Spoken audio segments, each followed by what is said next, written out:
KPCC വേദിയിൽ CPM നേതാവ് G. Sudhakaran Sreenarayana ഗുരു മഹാത്മാഗാന്ധി കൂടിക്കാഴ്ചയുടെ ശതാബ്ദി സെമിനാറിലാണ് സുധാകരൻ പങ്കെടുത്തത്.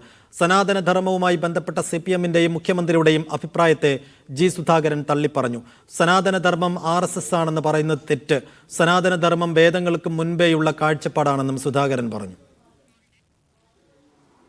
അതിന് ഉപനിഷത്തുകളുണ്ടായിരുന്നു. ആ ഉപനിഷത്തുകളിലാണ് മഹത്തായിട്ടുള്ള ഈ സനാതന കാഴ്ചപ്പാടുള്ളത്. അതിനകത്ത് ഹിന്ദു എന്ന പേര് പോലും ഇല്ല.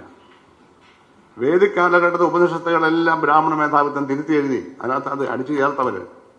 ഒരു സനാതന ധർമ്മം എന്ന് കേട്ടാലുടനെ അത് RSS ആണ്, BJP ആണെന്നുള്ളതല്ല. അത് ഹിന്ദു അല്ല, മുസൽമാനല്ല, ക്രിസ്ത്യാനിയല്ല, ആരുമല്ല. മാറ്റമില്ലാത്ത ധർമ്മങ്ങൾ. സനാതനം എന്ന് പറഞ്ഞാൽ മാറ്റമില്ലാത്തത്.